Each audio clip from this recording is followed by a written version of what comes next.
All right, guys, what is going on?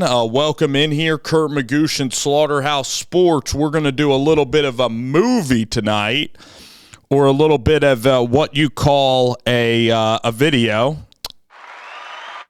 So we have a big NFL trade that just went down between the Philadelphia Eagles and the New Orleans Saints, and this is an NFL draft trade. And it's a pretty remarkable and stunning trade, and I'm going to read you the details of the trade, and then I'm going to analyze exactly what I think about the trade and who won the trade, New Orleans. But that remains to be seen. All right, so here we go. I'll read you the details of this trade by Howie Roseman, and I guess the still the GM, probably the acting GM, is still Mickey Loomis. So the Saints must really love a player in this year's class, because the Saints are acquiring one of the Eagles' draft picks for this season. That's what they're doing. So Mickey Loomis, here it is, Mickey Loomis. So I'm not going to get into, like, the draft charts because, again, like, that's for people that, do this and have their own charts. I'm just going to tell you what I believe on the trade and what I first saw of the trade. So basically, we're still trying to get the trade. The Saints basically got a first-round pick, as you guys have probably already found out. The Saints get a first-round pick. They get the Eagles' 16th and 18th pick this year. So that means that the New Orleans Saints might have 3 first-round picks in this year's upcoming NFL draft. That's pretty damn impressive. Okay, the Eagles with Carson Wentz, and since the Dolphins both missed the playoffs, the Eagles were able to get those picks. So the Eagles in this draft, they had the 16th, they had the Eagles had the 15th pick, 16th pick, and the 19th pick. New Orleans gains a pick, so New Orleans takes the 16th pick in the draft. Okay, and now they're going to have the 16th and the 18th pick, and the Eagles still have the 15th pick and the 19th pick in this class. So the Eagles are losing one draft pick. They're losing the 16th pick in this year's draft. All right, but the Eagles next year are gaining. The Eagles are gaining a first-round pick next year. The Saints are giving away their 2023 first-round pick. So here, I finally found the compensation, and I apologize, but we've gone 3 minutes here, okay? So here's the compensation. The Saints are getting the 16th and the 19th pick, and then they're getting the 194th pick. The Eagles get the 101st pick, which could be like an early third-round pick. The Eagles get a third-round pick this year. They then get a later pick, the 237th pick. So the Saints must be desperate for a quarterback. I mean, why would the New Orleans Saints be doing this trade? The Saints now have maybe 3 first-round picks, 16, 18, and 19. In fairness, they can clean up. Like, they can get, like, Trevor Penning in this draft. They could get Devin Lloyd.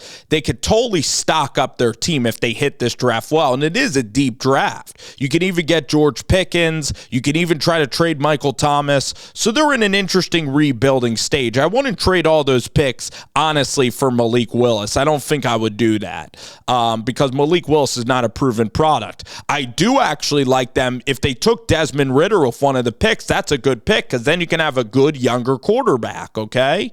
For the Eagles' perspective, it's absolutely phenomenal. I mean, the Eagles, the only thing that they've had to give away, they gave away they gave away 2 first-round picks, 16 and 19. But the Eagles get a second-round pick in 2024. The Eagles still already have the 18th pick. So the Eagles get the 18th pick, and they still have the 15th and the 18th pick. So they only gave away one first-round pick. They still have two first-round picks. And now next year, they're going to have two first-round picks in a quarterback-heavy draft class with C.J. Stroud and Bryce Young. And then the Eagles in 2024 are going to get a second-round pick on top of that. The trade wouldn't have been completely fair if it was just for the 2023 first-round pick. It would have been completely fair. But the fact that the Saints are throwing in a second-round pick makes this even more just completely unfair.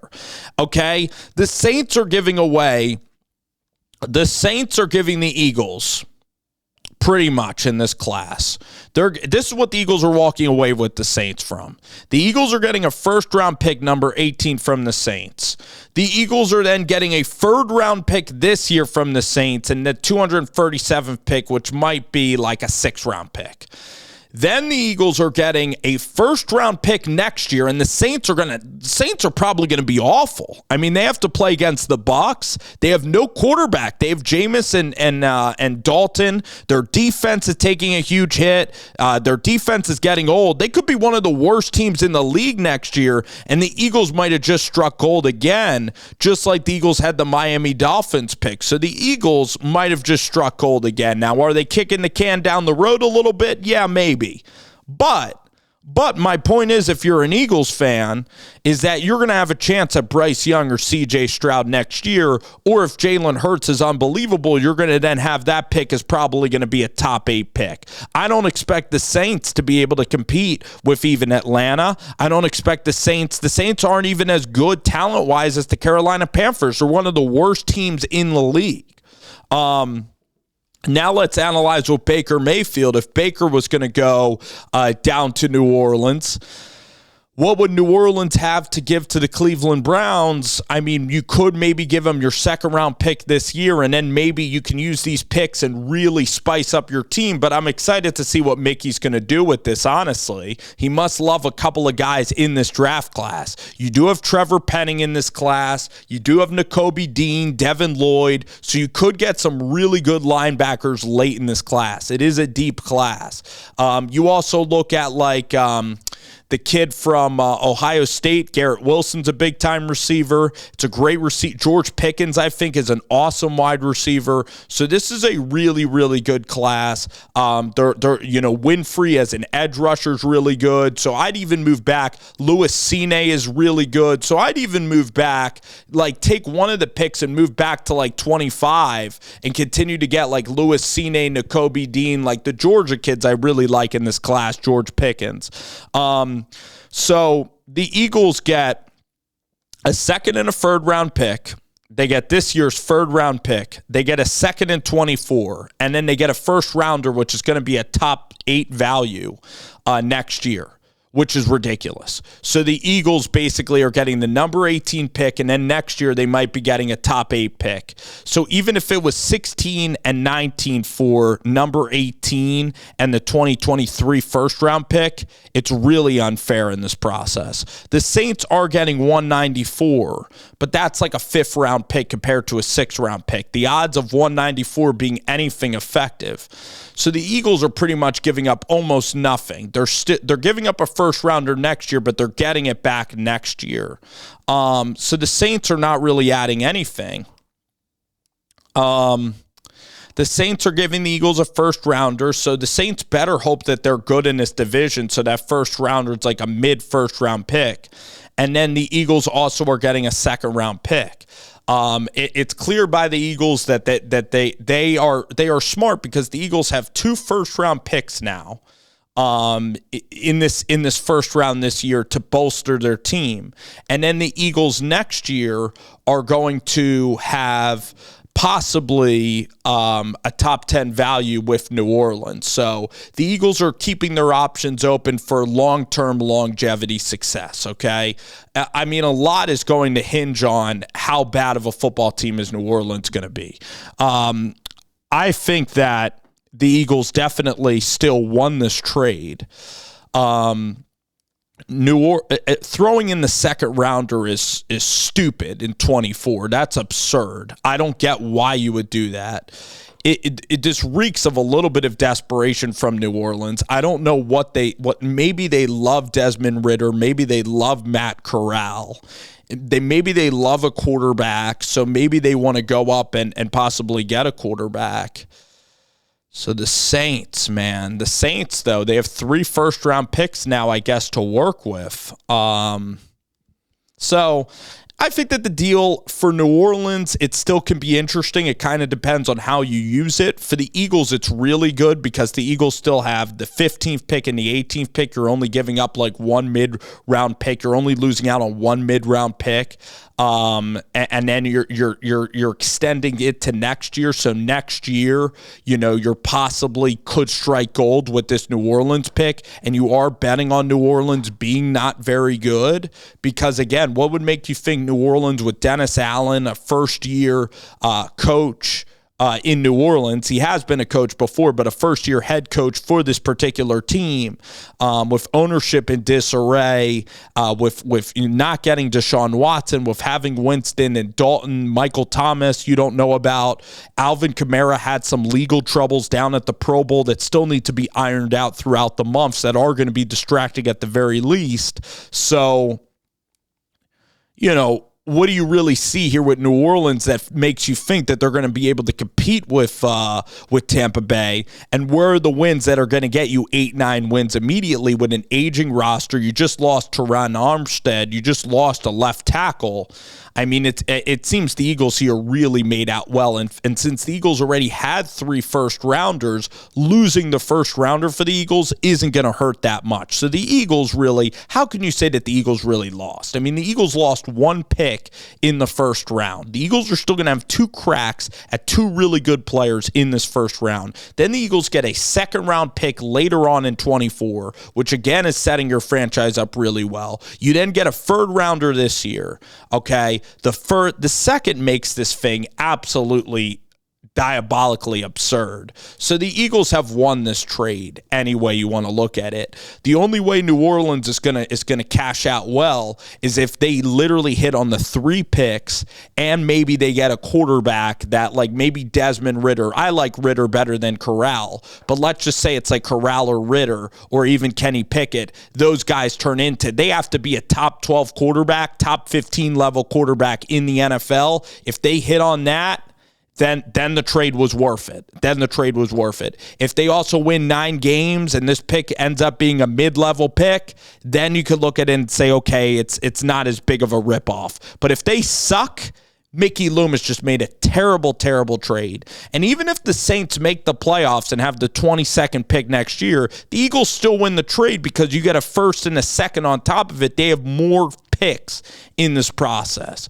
So I love the way of thinking from the Eagles because it's not just about this year. It's planning for the future a bit. It's bolstering the entire roster each and every year. And I say this being a Giants fan. So I give credit to the Philadelphia Eagles in this. I think Howie Roseman's done the draft really well.